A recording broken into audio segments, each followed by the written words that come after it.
There is a huge demand for infrastructure, particularly in transport sector.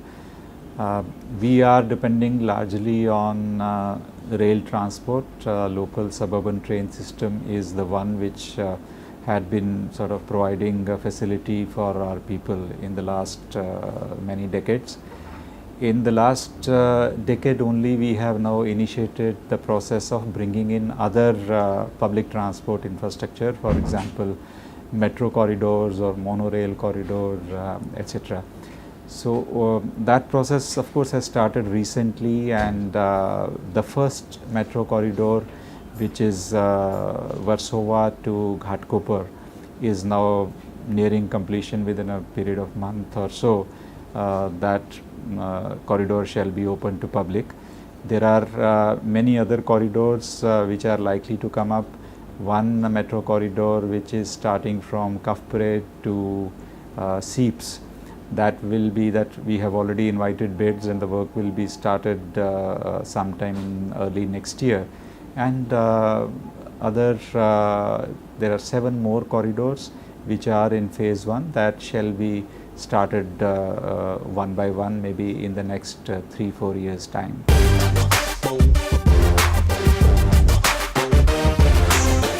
There is a lot of unfinished agenda. As I said, the requirement is huge. We had done a survey, a kind of study, comprehensive transport study in 2008, and it was seen that a number of projects both in public transport and roads and expressways and bridges are required. The total requirement of all these infrastructure projects is something about $65 billion US, and we have to implement all these projects within a period of 25 years. Now what we have done is just the beginning. As I said, one metro corridor of about 11 kilometers length is nearing completion, and the second one of about 34 kilometers is just the work is going to start. And we have a huge backlog with us, and we need to start the projects at the earliest possible. We need to finish this task within a shortest period of time. Of course, there are constraints about finances, there are constraints about the capacity of the organization to work, the constraints about the area, the whole area where the work has to be started to take up that kind of workload, because we have to work within the congested areas of the city. It's not a greenfield project. So all these things need to be seen, but whatever the task we have before us, we have to finish it in the next maybe 2 to 3 decades.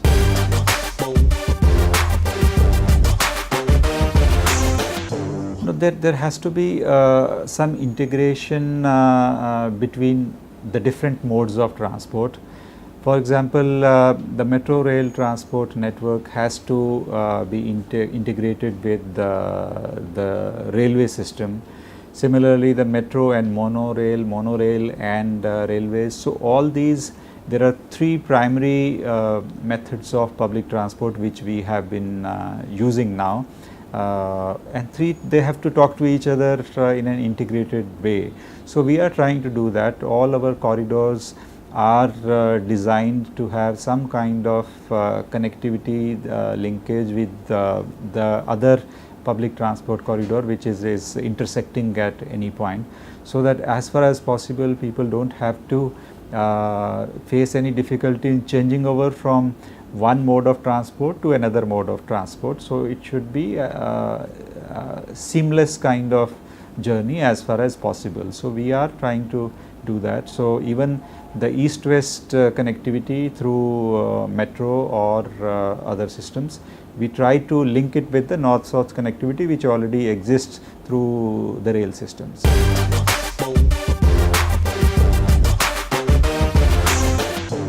See, the issue is only the capacity to implement.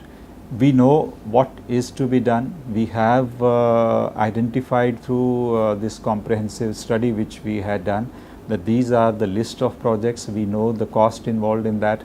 So there are two issues basically: how to arrange the finance required for this thing. As I said, it's about $65 million.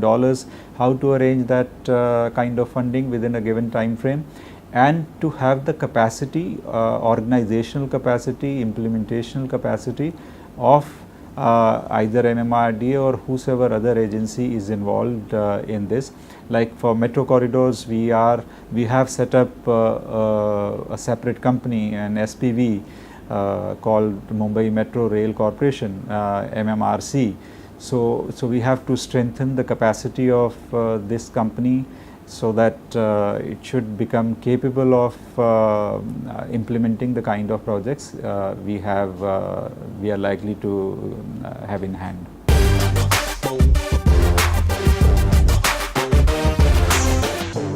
The first metro, Warsaw to Ghatkopar, with about 11 kilometers of length, which will be operational within a period of a month or so. All the physical work has been completed. It's undergoing tests and certifications from the authorities concerned, and it's likely to be all the certifications hopefully should be completed within a period of 1 month, and then it will be open to public. The second one, which is actually the third corridor in the sequence, but the work is going to start here first, from Kafpere to Seeps. That we have invited tenders, and the work will start next year. And this is about 34 kilometers project. It's totally underground.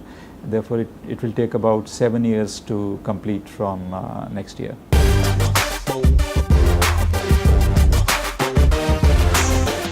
We have been facing some problems in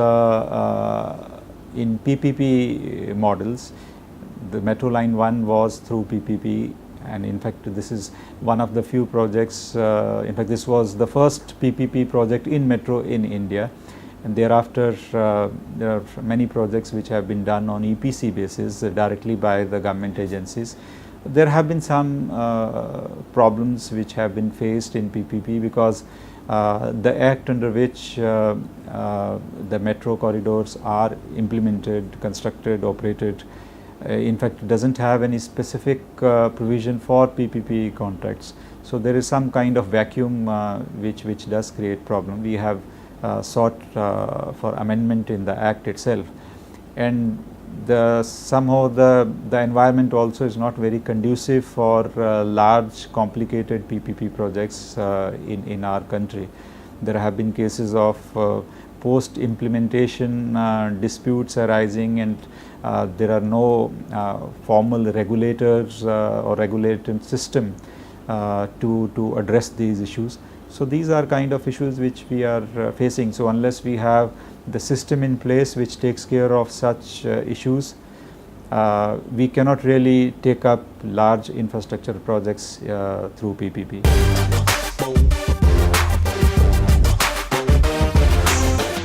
Some of the lessons which are there are, as far as possible, we have to be fully prepared when we physically take up or start the project.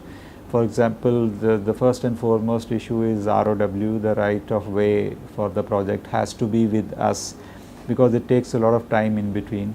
Two is all kind of permissions, whether it is permissions of Environment Ministry, permission for CRZ or mangroves where such issues are involved, permissions of heritage committees, there are n number of permissions required before the project is started or commissioned. So if we have all such permissions, if we have all such issues of ROW, R&R resolved before we physically start the work, then the work can finish more or less within the time frame. Otherwise, it can delay the whole project. But there are constraints. I mean, it's difficult, particularly in the city of Mumbai, where we have very congested roads, and through that those roads we have to work. It's perhaps not possible to have the entire ROW in hand before we start, because as we approach, we have to make way for the project. We have to shift some people, some houses, some shops, other like religious structures. So they are time consuming, and as we go ahead we have to take action against them. But still, I mean, as we have realized that as far as possible we should try to resolve all these issues beforehand.